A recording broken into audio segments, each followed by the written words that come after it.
Et si votre valise fétiche devenait illégale à bord cet été? Oui, vous avez bien lu. En 2025, une nouvelle normalisation des bagages en Europe risque de bouleverser vos habitudes, sans que personne ne vous en avertisse clairement. Imaginez la scène, vous arrivez à l'aéroport, confiant, avec la valise qui vous accompagne depuis des années. Vous pensez la connaître par cœur. Et pourtant, au moment de l'embarquement, on vous annonce qu'elle n'est plus conforme aux nouvelles règles. Résultat, enregistrement forcé, frais supplémentaires, stress, et un voyage qui commence mal avant même d'avoir décollé. Pourquoi ? Parce qu'une nouvelle taille universelle pour les bagages personnels va devenir la référence, et beaucoup de bagages actuels, même ceux vendus comme cabine, risquent soudain de ne plus passer. Le changement semble discret, mais il pourrait toucher des millions de voyageurs dès cet été. Vous pensez que c'est exagéré ? Attendez de voir le point numéro 7. 1. Une nouvelle taille standard pour le bagage personnel. En 2025, un changement majeur passe presque inaperçu. Mais il va toucher absolument tous les voyageurs. Les compagnies membres d'Airlines for Europe, ou A4E, un groupe qui rassemble certaines des plus grandes compagnies européennes, se sont enfin mises d'accord sur une taille unique et harmonisée pour le bagage personnel, 40 par 30 par 15 cm. Sur le papier, cela semble logique, moins de confusion entre les compagnies, des contrôles plus rapides et des files d'attente qui avancent enfin. Mais dans la pratique, cette nouvelle règle risque de bouleverser votre manière de voyager. Car un bagage personnel, ce n'est plus une petite valise cabine. C'est un sac à main, un sac à dos compact ou une sacoche d'ordinateur. Rien de plus épais. Et surtout, aucune roulette. Air Journal et plusieurs médias comme RTL ont déjà souligné ce point. Pour beaucoup de compagnies, la valise cabine, celle que nous avons tous l'habitude de mettre sous le siège ou dans le compartiment au-dessus de nos têtes, ne sera plus considérée comme un bagage personnel. Elle deviendra un bagage cabine payant, à ajouter en supplément. Et là, c'est le problème. Parce que la majorité des valises dites cabine aujourd'hui mesurent de plutôt 50 par 35 par 20 cm. Elles sont donc trop grandes pour entrer dans ce nouveau moule imposé par A4E. Résultat, si vous ne faites rien, votre valise risque d'être refusée ou de vous coûter un supplément à chaque voyage. Ce n'est pas encore un drame, mais c'est un changement silencieux qui s'impose. Et beaucoup de voyageurs vont le découvrir. Trop tard. Et pourtant, ce n'est que le début. La normalisation ne s'arrête pas là. 2. L'incertitude sur le bagage cabine gratuit inclus. Pendant longtemps, le bagage cabine gratuit était une évidence. On montait à bord avec sa petite valise et personne ne posait vraiment de questions. Aujourd'hui, ce n'est plus aussi simple. Selon la compagnie aérienne, ce bagage cabine peut ne plus être automatiquement inclus dans le billet de base, ou être soumis à une série de conditions qui changent d'une compagnie à l'autre. Plusieurs médias comme RTL et Routard ont déjà souligné ce problème. Les passagers pensent acheter un billet incluant une valise cabine, mais arrivent au comptoir pour découvrir que seul un accessoire personnel est gratuit et que leur valise rigide doit être payante ou enregistrée. Cette incohérence devient l'une des plus grandes sources de frustration dans les aéroports. La confusion vient surtout de la différence, encore floue pour beaucoup, entre le bagage personnel, petit sac placé sous le siège, souvent limité à 40 par 30 par 20 cm, et la valise cabine traditionnelle, trolley 55 par 40 par 20 cm, destinée au compartiment supérieur. Sur certaines compagnies low cost, cette valise cabine n'est plus incluse dans la formule standard. Sur d'autres, elle dépend du tarif, light, basic, économie, du type d'avion ou même du taux de remplissage du vol. Résultat, deux personnes ayant payé le même prix peuvent ne pas avoir les mêmes droits. Le vrai risque ? Devoir enregistrer votre valise cabine au dernier moment, parfois à la porte d'embarquement, avec des frais beaucoup plus élevés que si vous l'aviez anticipé. Et dans ces moments-là, négocier est presque impossible. La compagnie a le dernier mot et vous êtes pressé par le temps. Et ce n'est pas tout. L'enjeu va bien au-delà de la taille. 3. Pourquoi cette réforme maintenant ? Depuis des années, chaque compagnie aérienne applique ses propres règles concernant le bagage cabine. Taille différente, poids variable, options payantes cachées, exceptions selon les avions, un véritable casse-tête pour les voyageurs. Plusieurs sites spécialisés comme Travel & Tour World ou Routard rappellent que cette diversité de règles a été l'une des principales sources de stress, de mauvaises surprises et parfois de frais inattendus dès l'aéroport. Résultat, le simple fait de préparer un bagage cabine est devenu un exercice d'anticipation et de méfiance. C'est dans ce contexte que les autorités européennes, mais aussi une partie des compagnies elles-mêmes, poussent aujourd'hui vers une réforme. Les objectifs affichés sont clairs: simplification, transparence et fin des pièges tarifaires. Selon Air Journal, l'idée est d'éviter que les passagers découvrent au dernier moment que leurs bagages ne respectent pas les règles ou qu'ils doivent payer une somme supplémentaire sans alternative. Mais derrière ces objectifs officiels, il y a aussi les intérêts très concrets des compagnies.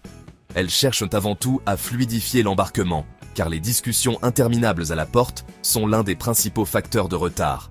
Elles veulent également standardiser l'espace cabine pour optimiser le rangement, réduire les conflits entre passagers et éviter les situations où les coffres à bagages débordent. Moins de confusion égale moins de personnel mobilisé, moins de tensions et des opérations plus prévisibles. Bref, la réforme répond autant aux besoins des voyageurs qu'aux impératifs opérationnels des compagnies. Mais comme toujours dans le transport aérien, chaque amélioration a un revers. Mais cette simplification a un coût. Pour vous. 4. Ce qui pourrait vous coûter cher si vous n'êtes pas prêt. C'est ici que la réforme peut devenir vraiment problématique pour les voyageurs qui n'anticipent pas. Imaginez-vous arriver à l'aéroport avec votre valise habituelle, celle qui vous accompagne depuis des années, persuadé qu'elle passera comme d'habitude. Sauf qu'au moment du contrôle, l'agent vous explique qu'elle dépasse d'1 centimètre ou que ses roulettes sont trop volumineuses. Dans le nouveau cadre, ce petit écart suffit pour qu'elle soit refusée en cabine. Plus de ça passe, ne vous inquiétez pas. Les équipes n'ont plus à négocier. Soit ça respecte les dimensions, soit ça part en soute. Et c'est là que les choses peuvent se compliquer. Enregistrement en dernière minute, file d'attente qui rallonge, stress qui monte, et surtout, frais surprise. Certaines compagnies n'hésitent pas à facturer bien plus cher au comptoir qu'en ligne. On parle parfois de 40, 60, voire 100 € selon la compagnie et la destination. Pour un simple bagage qui, hier encore, passait sans problème. Ces imprévus ne font pas qu'alléger votre portefeuille. Ils peuvent aussi bouleverser toute votre expérience de voyage. Enchaînement de contrôles accélérés, repas avalés en vitesse, embarquement de justesse, ou pire, correspondance ratée parce que vous avez perdu 21 minutes à discuter au guichet. Ce type d'incident peut transformer un trajet simple en une journée d'anxiété et de frustration. Bref, un détail en apparence anodin, 1 centimètre, une poignée trop rigide, une roulette mal placée, peut suffire à déclencher une cascade de complications. Alors, comment éviter ce piège? On y vient. 5. Que faire maintenant? Vos réflexes avant de voyager. Face à ces nouvelles règles, le meilleur moyen d'éviter les frais surprises et le stress à l'aéroport, c'est de reprendre la main dès maintenant. Première étape, mesurez précisément vos bagages. Pas à l'œil, pas ça passe d'habitude, mais avec un vrai mètre. Notez les dimensions du bagage personnel, 40 par 30 par 15 cm maximum dans la norme A4E, et de votre éventuel bagage cabine, si votre ticket en inclut encore un. On sous-estime souvent l'épaisseur réelle d'une coque, d'une poche gonflée ou d'un rouleau qui dépasse. Et ce sont exactement ces détails qui provoquent un refus. Deuxième réflexe, vérifiez la politique bagage de votre compagnie pour le vol spécifique que vous prenez. Les règles varient d'une compagnie à l'autre, mais aussi d'un tarif à l'autre. Un billet économie basic peut inclure uniquement un bagage personnel, alors que le même vol en tarif standard ou flex autorise une valise cabine dans le compartiment supérieur. Ne vous fiez jamais à votre dernier voyage, les règles évoluent vite. Troisième conseil, envisagez un sac souple ou un sac à dos pour votre bagage personnel. Il s'adapte plus facilement sous le siège et vous évite les sanctions liées à une petite valise rigide qui dépasse d'1 centimètre.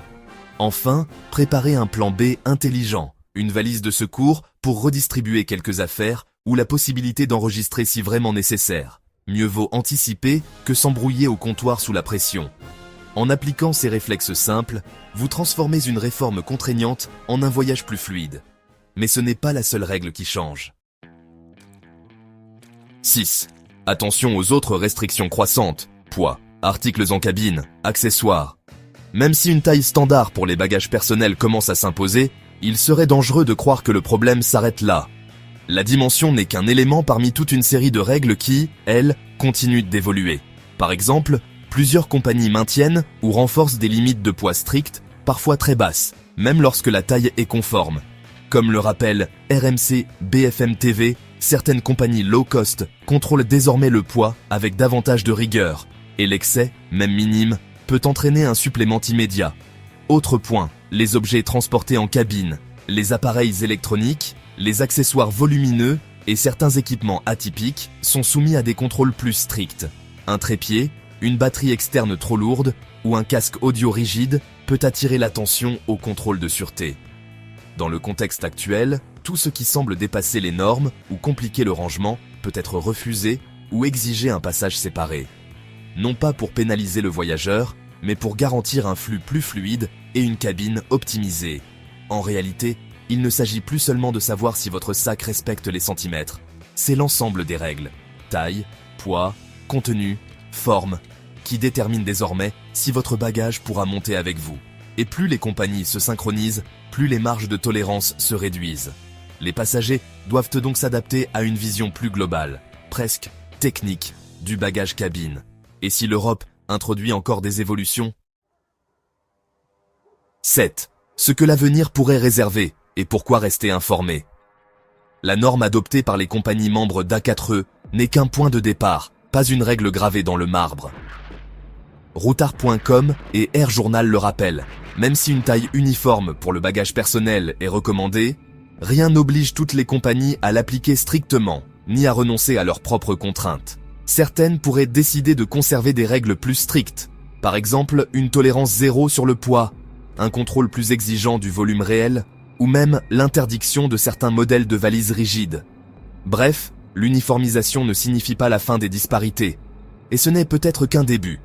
Dans les années à venir, plusieurs experts évoquent une possible standardisation plus large, qui pourrait inclure non seulement la taille, mais aussi le poids minimal garanti, les objets autorisés en cabine, voire les types d'accessoires considérés comme bagages à part entière, comme les trépieds, les équipements de sportifs ou le matériel vidéo. L'Europe pourrait aller plus loin dans la volonté d'harmoniser l'expérience voyageur, mais cela pourrait aussi se traduire par davantage de contrôle et moins de flexibilité pour les passagers. C'est pour cela qu'il devient essentiel d'adopter un réflexe simple, se tenir informé avant chaque voyage. Les règles évoluent vite, parfois du jour au lendemain, et une politique bagage qui semblait valable l'année dernière peut avoir totalement changé.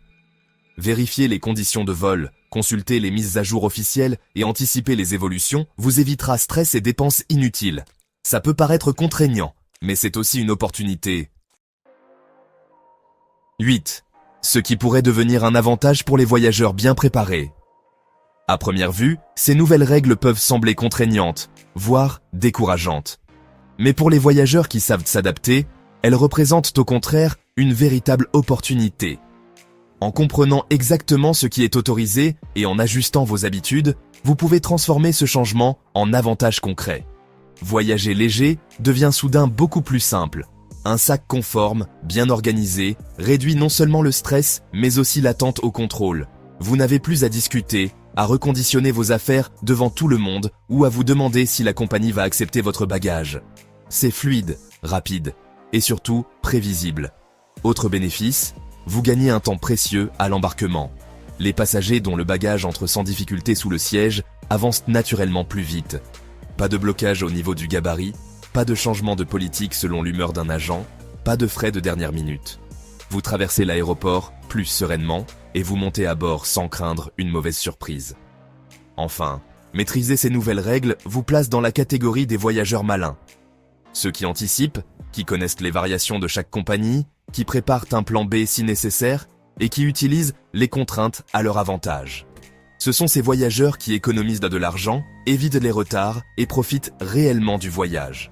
En bref, l'harmonisation peut être perçue comme une contrainte ou comme une chance de voyager mieux, plus efficacement et sans imprévu.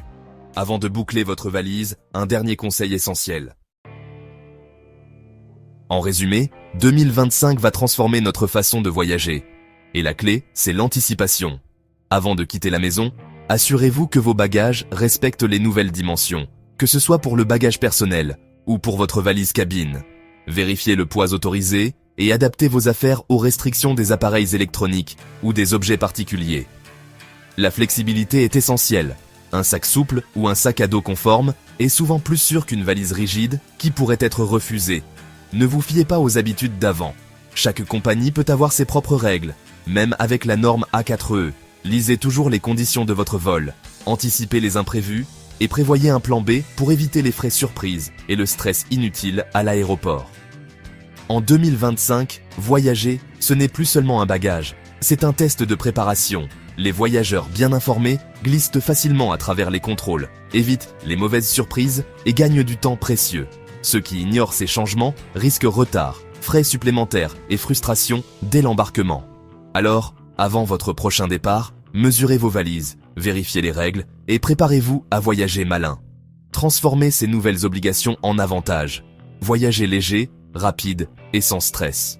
Si cette vidéo vous a été utile, abonnez-vous dès maintenant, partagez-la avec vos amis voyageurs et restez à jour avec nos conseils pour éviter les pièges cachés dans les aéroports. Votre prochaine aventure pourrait bien dépendre de ces détails.